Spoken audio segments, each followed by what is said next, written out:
আসসালামু আলাইকুম। ফারুক টেকনিক্যাল টিপসে আপনাদের সবাইকে স্বাগতম। আপনারা দেখতেছেন Microsoft Excel basic to advance free course. Microsoft Excel সম্পর্কে একদম কিছুই যারা জানেন না তাদের থেকে শুরু করে অ্যাডভান্স লেভেল পর্যন্ত মাইক্রোসফট এক্সেলে কীভাবে যাবেন সেই বিষয়গুলো নিয়ে আমার এই কোর্সগুলো সাজানো হয়েছে। আজকে আমি আপনাদেরকে দেখাচ্ছি মাইক্রোসফট এক্সেলের পর্ব 4। ইতিপূর্বে আমাদের 3টি পর্ব আপলোড হয়েছে। যারা এখনও দেখেননি তারা অবশ্যই ডেসক্রিপশন বক্সে দেওয়া লিঙ্ক থেকে দেখে নেবেন। তারপরে 4 নম্বর পর্বটি দেখলে আমার মনে হয় সবচেয়ে ভালো হবে। মাঝখান দিয়ে যদি দেখেন তাহলে কিন্তু আপনি প্রপারলি শিখতে পারবেন না। আর চ্যানেলটি যারা এখনও সাবস্ক্রাইব করেননি তারা অনুগ্রহ করে চ্যানেলটি সাবস্ক্রাইব করে দিবেন, একটি ভিডিওতে লাইক দিয়ে দিবেন। আজকে আমরা দেখাবো মাইক্রোসফট এক্সেলে কিভাবে গ্রিড লাইন বা মার্জিনগুলো দেয়। আমি বলেছিলাম যে মাইক্রোসফট এক্সেলে গ্রিড লাইন, এই যে এখানে ঘর ঘর দেখতেছেন দাগটানা, এই দাগটানাগুলো কিন্তু প্রিন্টে আসে না। এটা আপনাদেরকে একটি নমুনা বোঝানোর জন্য মাইক্রোসফট এক্সেল দিয়ে রেখেছে। প্রিন্টে যদি আনতে হয় তাহলে আপনি কিভাবে আনবেন। এই গ্রিড লাইনগুলো প্রিন্টে আনার জন্য আপনাকে প্রথমেই করতে হবে যে পর্যন্ত আপনি প্রিন্ট করবেন। অর্থাৎ আপনার একটা ওয়ার্কশিটের মধ্যে ধরুন এইটি লেখা, এই লেখা, এই লেখা, এই লেখা, এগুলো সবগুলো লেখা এটুকু যদি লেখা থাকে এবং এইটুকু যদি প্রিন্ট করতে চান বা এইটুকুতেই যদি আপনি ওই গ্রিড লাইনগুলো দিতে চান দাগগুলো, তাহলে আপনি এইটুকু সিলেক্ট করবেন এরকম। অর্থাৎ মাউসের লেফট বাটন চেপে ধরবেন, তারপর ডান দিকে টান দেবেন এরকম, তারপর নিচের দিকে টান দেবেন। সিলেক্ট করার আরেকটি ওয়ে, কিবোর্ড শর্টকাটগুলো কী আছে এটা আমরা পরবর্তী পর্বে মাইক্রোসফট এক্সেলের সম্পূর্ণ কিবোর্ড শর্টকাটগুলো দেখিয়ে দেব, যে কারণে আজকে কিবোর্ড শর্টকাট দেখাচ্ছি না। তা আপনারা এইভাবে সিলেক্ট করবেন, মাউসের লেফট বাটন চেপে ধরে তারপরে এখানে টানবেন, মাউসটা ডান দিকে নেবেন এবং নিচের দিকে নেবেন, এইভাবে সিলেক্ট করবেন। সিলেক্ট করার পরে এইখানে দেখেন একটি অপশন আছে, এই অপশনটি বটম বর্ডার। এখানে আমি যদি ক্লিক করি, এই যে অ্যারোটাতে ক্লিক করলে আপনার এখানে দেখেন অনেকগুলো, এখানে bottom border, top border, left border, right border, no border, all border, এরকম অনেকগুলো বর্ডারের ডিজাইন বা সিস্টেম কিন্তু এখানে দেওয়া রয়েছে। এখন আমরা যদি বটম বর্ডার দিই, দেখেন বটম বর্ডারে ক্লিক করলে কি হয়, এই যে নিচে একটা বর্ডার শুধুমাত্র আমাদের চলে আসছে। আর যদি আমরা সম্পূর্ণটা দিতে চাই তাহলে আমরা এখান থেকে এটা ক্লিক করব। ক্লিক করলে এই যে অল বর্ডার্স নামে অপশন আছে, এখানে ক্লিক করে দিলেই অল বর্ডার আমাদের কিন্তু হয়ে যাবে। এখন দেখেন আমরা যে বর্ডারগুলো করলাম, একটু বড় করলাম, আমাদের এই যে আমার সোনার বাংলা, এর নিচে যে দাগটি রয়েছে এটি আমাদের দরকার নেই, এই লাইনটি। তখন আপনি কি করবেন, আপনি ইসের সেলটার উপরে ক্লিক করলেন। ক্লিক করার পরে আপনি আরেকটি সিস্টেম আছে, রাইট বাটন ক্লিক করেন, এই যে ফরম্যাট সেল নামে একটি অপশন আছে। অর্থাৎ এই বর্ডারগুলো এই ফরম্যাট সেলের মধ্যেও কিন্তু পাওয়া যায়। অর্থাৎ এই ফরম্যাট সেলটা আপনি এখান থেকে না নিয়ে আপনি যদি এইখানে ক্লিক করেন তাহলেও কিন্তু আপনি ফরম্যাট সেলের অপশনটি পাবেন। এখানে দেখেন এই যে ডান পাশে বর্ডার রয়েছে। এখন যেহেতু সিলেক্ট করা একটি সেল, এই সেলটাই এখানে কিন্তু দেখাচ্ছে। এখন নিচের এই বর্ডারটি যদি আমি ক্লিক করে উঠিয়ে দেই, অর্থাৎ নিচের এটাতে এখানে ক্লিক করব, ক্লিক করে দেখবেন উঠে যাবে, অথবা এখানে ক্লিক করলেও হয়ে যাবে। ক্লিক করলে এটা উঠে যাবে। উঠে যাওয়ার পরে আপনি যদি ওকেতে প্রেস করেন, ক্লিক করে দেখেন এইখানে বর্ডারটি আর নেই। এটা যে নেই সেটা কিন্তু বোঝা যাচ্ছে। অথবা আপনি ফাইলে গিয়ে আপনি প্রিন্টে যান, প্রিন্টে গেলেও আপনি দেখবেন যে এখানে দেখেন সেই বর্ডারটি কিন্তু এই যে নেই। এইভাবে আপনার যেখানে যেই বর্ডারটি দরকার সেটি রাখবেন, যেখানে দরকার নেই সেটি রাখবেন না। এখন আমরা পুরোটা সিলেক্ট করব। এখন আমাদের প্রয়োজন যে এই যে পাশে, এই পাশে অর্থাৎ 4 পাশে আমাদের ডাবল বর্ডার দেওয়া প্রয়োজন। তখন আমরা সবগুলো আবার সিলেক্ট করব। তারপরে আবার এখান থেকে এই যে ফরম্যাট সেলের অপশনটিতে যাব, বর্ডারে যাব, এখানে দেখেন যে ডাবল বর্ডার অপশনটি আছে, ক্লিক করব। অর্থাৎ এখান থেকে যেই বর্ডার প্রয়োজন ওই বর্ডারটি আপনি ক্লিক করবেন। তার মানে ডাবল বর্ডার ক্লিক করলাম। ক্লিক করার পরে এই যে বামে পরে ডানে নিচে সিলেক্ট করে এখান থেকে ওকেতে প্রেস করে দিলাম। এইভাবে আপনার যেইভাবে বর্ডার দেওয়া প্রয়োজন সেইভাবে কিন্তু আপনি দিতে পারবেন। দেখেন আমাদের একটা পেজের মাপ হচ্ছে এই যে ছোট ছোট দাগগুলো দেখতেছেন এই পর্যন্ত, এবং নিচে আমরা একটা চাকাটা যদি ঘুরাই এই পর্যন্ত, এই হচ্ছে যে 40 পর্যন্ত, এই হচ্ছে আমাদের একটা পেজ। এই পেজ সেট আপ নিয়েও আমি আলোচনা করব। আপনারা একটু ধৈর্য সহকারে ভিডিওটি শেষ পর্যন্ত দেখেন, তাহলেই আপনারা এগুলো সম্পূর্ণরূপে শিখতে পারবেন এবং জানতে পারবেন। মাঝখানে যদি শিখেন তাহলে কোনো অবস্থাতেই শিখতে পারবেন না, অযথাই সময় নষ্ট হবে। আপনারা যদি পুরো পেজে এই বর্ডারগুলো দিতে চান তখন কিন্তু এইগুলো এরকম সব পুরো পেজ সিলেক্ট করে দিবেন। আমরা ধরনের পুরো পেজ সিলেক্ট করে দিলাম। এখন আমরা এখান থেকে এই যে অপশনটি আছে এখানে আমরা ক্লিক করে দিব। ক্লিক করে দেওয়ার পরে যে বর্ডার নামে অপশনটি আছে, বর্ডারতে ক্লিক করব। এখন আমরা পুরোটা যদি দিতে চাই তাহলে দেখবেন আপনি এই যে আউটলাইন এবং ইনসাইড, অর্থাৎ ভিতরে এবং এই যে বাইরে আউটলাইন, এই সবগুলো যদি দিয়ে দিই তারপরে এই দুইটাই ক্লিক করে দিলে সবগুলো হয়ে যাবে।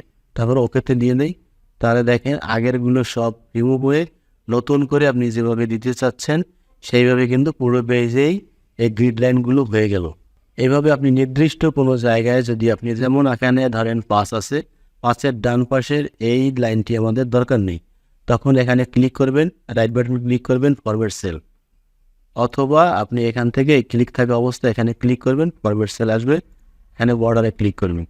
তখন আপনার প্রয়োজন নেই, দেখেন কোনটা, এই যে ডান পাশের লাইনটি প্রয়োজন নেই, তখন এই ডান পাশে এটাতে আপনি ক্লিক করে ডান পাশেরটা উঠিয়ে দিয়ে ওকে দিবেন, তাহলে দেখেন 5-এর ডান পাশে আমাদের লাইনটি উঠে গেল। এইভাবে উপরে যদি প্রয়োজন হয় সেই একই সিস্টেম, যেমন মাইক্রোসফট ওয়ার্ড শিখুন সহজে, এটার উপরে এই যে লাইনটি আমরা যদি উঠাই এখানে ক্লিক করব, রাইট বাটন ক্লিক, অথবা এখানে ক্লিক করে এখানে বর্ডার, তারপরে এই যে উপরেরটা উঠিয়ে দিলেই ওকে দিলেই, তাহলে এখানে দেখেন উপরেরটা চলে গেল। এইভাবে আপনারা ছোটো ছোটো করেও লাইনগুলো কিন্তু কাস্টমাইজ করতে পারেন এবং আপনাদের যেই ডিজাইন প্রয়োজন সেই ডিজাইনগুলো সেখান থেকে ফরম্যাট সেল থেকে অ্যাপ্লাই করতে পারেন। তো আশা করি গাইডলাইন সম্পর্কে আপনারা বুঝতে পেরেছেন। কোনো বিষয়ে যদি আপনাদের একটু স্পষ্ট থাকে অবশ্যই আমার ওই ভিডিওর কমেন্টস বক্সে জানাবেন, জানালে আমি ওইগুলো আবার ফাইন্ড আউট করে ওই একটা পর্বে বা যে কোনো পর্বের মধ্যে ওই সমস্যাটুকু আমি আলোচনা করে দিব।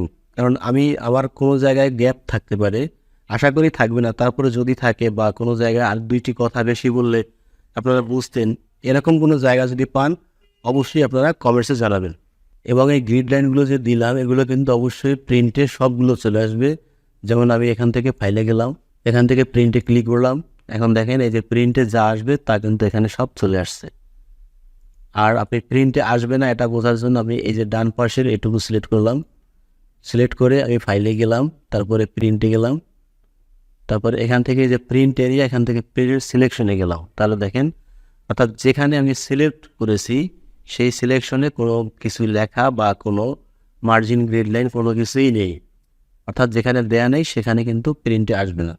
তো এখন আপনাদেরকে আমরা দেখাবো পেজ সেটআপ। পেজ সেটআপটি যদি আপনি সঠিকভাবে করতে না পারেন তাহলে আমরা পরবর্তী যে কাজগুলো দেখাবো সেই কাজগুলোতে আপনার সমস্যা হবে, যে কারণে আগে পেজ সেটআপটি শিখে আমরা প্র্যাকটিক্যাল পরবর্তী কাজগুলোতে চলে যাব। প্রত্যেকটা পর্বতেই আমরা পরবর্তীতে যাব, পিছনেরগুলো নিয়ে আলোচনা করব না। তো আমরা পেজ সেটআপে গেলাম। পেজ সেটআপটা কোথায় থাকে দেখেন, পেজ সেটআপটা থাকে এসে এই যে পেজ লেআউট। পেজ লেআউটে হলো পেজ সেটআপের প্রোগ্রামগুলো, ঠিক আছে। এখানে বেসিক্যালি আপনাদের প্রয়োজন হবে মার্জিনস, তারপরে ওরিয়েন্টেশন, পোর্ট্রেট, তারপরে সাইজ। এই তিনটি জিনিস আপনাদের খুব বেশি প্রয়োজন হবে। তো এখন আপনারা দেখেন আমাদের এই একটি পেজ আছে, এই যে দাগগুলো দেখতেছেন এই যে ডট ডট করা, এই দাগগুলো এই পর্যন্ত আমাদের একটি পেজ, আমি আগেই বলেছি। এখন এই দাগগুলো কিন্তু সবসময় থাকে না, মাইক্রোসফট এক্সেল ওপেন করার সাথে সাথে আপনি দেখবেন যে এই দাগগুলো নেই। যখন না থাকবে তখন আপনি আপনার প্রিন্ট এরিয়া বা আপনার যে পেজের সাইজ এটা কীভাবে বুঝবেন, তখন আপনি জাস্ট ডাইরেক্ট একবারে পেজ লেআউটে চলে যাবেন, মার্জিনে চলে আসবেন, কাস্টম মার্জিনে গিয়ে এখান থেকে ওকে প্রেস করে দেবেন, তাহলেই আপনারা এইগুলো দেখতে পাবেন যে আপনাদের পেজের সাইজটি কতটুকু। এখন আপনি কতটুকু আছে সেটি দেখলেন, এখন আপনি কিভাবে নিজে কাস্টমাইজ করবেন দেখেন। এখানে আমরা মার্জিনসে চলে গেলাম, মার্জিনসে গিয়ে দেখেন এখানে কিছু কাস্টম, এই যে লাস্ট কাস্টম সেটিং সর্বশেষ আমরা কীভাবে সেট করেছি। এবং এখানে নর্মাল একটা সিস্টেম রয়েছে, এখানে একটা রয়েছে, এখানে যে হোয়াইট, এখানে আছে ন্যারো, এরকম কিছু সিস্টেম তারা কাস্টমাইজ করে মানে অটোমেটিক দিয়ে দিয়েছে এক্সেল। আপনার যে মানে এখানে যেভাবে আছে এটা যদি প্রয়োজন হয় তাহলে ওইটার উপরে ক্লিক করে দিলেই পেজটা ওরকম হয়ে যাবে। যেমন আমি যদি ন্যারোতে ক্লিক করে দেই তাহলে দেখেন আমাদের এই যে পেজের মাপটি আছে এটি আর একটু বড় হয়ে এই পর্যন্ত চলে আসছে, আমরা আগে ছিল এই পর্যন্ত, ঠিক আছে। আচ্ছা, এখন আমরা আবার মার্জিনসে চলে গেলাম, গিয়ে আমরা আবার এই উপরটা দিলাম, হোয়াইটটা দিলাম, এখানে আবার ক্লিক করলাম, তাহলে দেখেন আমাদের আগের মতো আবার এখানে চলে আসছে, পেজটি ছোটো হয়ে গেছে, অর্থাৎ মার্জিন বড় হয়ে গেছে। মার্জিন তো অবশ্যই বোঝেন, আপনারা লিখতে গেলে স্কেল দিয়ে যে দাগ টানেন বাম পাশে কতটুকু জায়গা রেখে, ওইগুলোই হচ্ছে মূলত মার্জিন, বামে, নিচে, উপরে এবং ডানে। এই জায়গা কতটুকু রাখবেন পেজের, সেটাই হচ্ছে এই পেজ সেটআপের মেইন কাজ। তো এখন আমরা মার্জিনসে ক্লিক করে এখন আমাদের নিজের মতো করে মার্জিন সাজাবো। তখন এই যে কাস্টম মার্জিনসে আপনি ক্লিক করে দিবেন। দেওয়ার পরে এখানে দেখেন লেখা আছে কি টপ, মানে উপর, লেফট নিচে, বামে, বটম নিচে এবং রাইট ডানে। এখানে আছে হেডার, এখানে আছে ফুটার। হেডার ফুটার হচ্ছে হেডারও উপর আর ফুটারও নিচে। এই হেডার ফুটারের আবার কিছু ডিফারেন্স নিয়ম আছে, এটা আমরা পরে দেখাবো। হেডার ফুটারে অনেক লেখা টেখা অ্যাড করা যায় বা ছবি অ্যাড করা যায়। একটা পেজে করলে প্রত্যেকটা পেজে অটো হয়ে যায়, এগুলো আমরা পরবর্তীতে দেখাবো। তো এখন দেখেন এখানে টপে আছে 1। তো আমরা যদি এখানে 1 থেকে আরও বেশি নিতে চাই তাহলে উপরে ক্লিক করব, আর কম নিতে চাইলে নিচে ক্লিক করব। অথবা এখানে আপনি লিখেও দিতে পারেন, এই যে সিলেক্ট করে এখানে কিন্তু আপনি লিখেও দিতে পারেন। আপনি যদি 0.5 দেন অর্থাৎ হাফ ইঞ্চি, তাহলে 0.5 কিবোর্ড থেকে চেপে বাইরে ক্লিক করে সেট হয়ে যাবে। লেফটেও যদি আপনি তাই করতে পারেন। এটা মুছে দিলাম 0.5। তারপর রাইটে এখানে মুছে দিতে পারেন, অথবা এখান থেকে দুইটা ক্লিক করলেও একটা ক্লিকে 0.25 করে মাইনাস হবে অথবা প্লাস হবে। এই যে আমরা সব জায়গায় 0.5 দিয়ে এখান থেকে আবার ওকেতে প্রেস করলাম, তাহলে দেখেন আমাদের পেজের সাইজটি আরেকটু বড় হয়ে গেল। তো মূলত আশা করি বুঝতে পারছেন যে কীভাবে কাস্টম মার্জিনস অ্যাড করা যায়। এখন এখান থেকে আরেকটা সিস্টেম আছে, যেটা আমি বলতে চাচ্ছি যে এটা কিন্তু লম্বা, পেজটির মাপ কি লম্বা, অর্থাৎ পোর্ট্রেট। ঠিক আছে, পেজটি স্বাভাবিকভাবে যে খাড়াখাড়ি প্রিন্ট হলে যেভাবে আসে, এবার আসবেন আড়াআড়ি প্রিন্ট করলে আপনার পেজ কীভাবে সাজাবেন। এখানে যে ওরিয়েন্টেশন আছে ক্লিক করবেন, এই যে দেখেন এই যে পোর্ট্রেট। ঠিক আছে, পোর্ট্রেটের পরে কী আছে ল্যান্ডস্কেপ। তো এই ল্যান্ডস্কেপে ক্লিক করলেই আপনাদের পেজটি দেখেন এই যে এটা সামনে এখানে এই পর্যন্ত চলে আসছে এবং নিচে এই পর্যন্ত, অর্থাৎ আপনার পেজটি চ্যাপ্টা হয়ে গেল। এখন আমরা যদি ফাইলে গিয়ে প্রিন্টে যাই দেখার জন্য, প্রিন্ট প্রিভিউ দেখেন, এখান থেকে সিলেকশন উঠিয়ে দিয়ে অ্যাক্টিভ শিট দেই, যেটা কাজ করেছি। এই যে দেখেন আমরা কাজ করেছি এইটুকুতে, অর্থাৎ পেজটি তো চ্যাপ্টা অনেক ডান দিকে তো আমাদের কাজ নেই, এই জন্য ফাঁকা। বাম দিকে কাজ আছে, এই জন্য বাম দিকে দেখাচ্ছে। এই হচ্ছে মূলত পেজ সাইজ। এবং পেজের সাইজ আছে একটা, এই যে সাইজে ক্লিক করলাম, এখান থেকে দেখেন লেটার সাইজ আছে A4, লিগ্যাল, অনেকগুলো সাইজ কিন্তু আমাদের এখানে রয়েছে। এখন আমাদের প্রয়োজন কি সাইজ? আমাদের প্রয়োজন হচ্ছে লেটার A4 এবং লিগ্যাল। লেটার এবং A4 হচ্ছে আমরা স্বাভাবিকভাবে যেই পেজগুলো সব সময় ব্যবহার করি। এক কথায় আপনার সাইজটি হচ্ছে এখানে দেয়া আছে, দেখুন 8.5 ইন্টু 11 ইঞ্চি। এই যে 8.5 ইন্টু 11 ইঞ্চি এলো আপনার যেই পেজের সাইজটি, ওইটা হচ্ছে লেটার। আর A4 একটু বেশি কম আছে, কিন্তু A4 এবং লেটার আমরা একই, আপনি প্রিন্ট দিলে একটু 19-20 হবে, কিন্তু একই পেপারে দিতে পারবেন। 8.27 এবং 11.69 এটি হচ্ছে A4 এর সাইজ। এবং লিগ্যালের সাইজ হচ্ছে 8.5 ইন্টু 14, অর্থাৎ 8.5 ইন্টু 14। এইটা হচ্ছে লিগ্যালের সাইজ। লিগ্যাল পেপার একটু বড়, যেটা মূলত চাকরির জন্য আবেদন লেখা হয়, বড় পেপারটা ওইটা হচ্ছে আপনার লিগ্যাল সাইজের পেপার। লিগ্যাল সাইজে যদি আপনি ডিজাইন করেন তাহলে এখানে ক্লিক করবেন, তাহলে দেখেন এই যে কত বড়।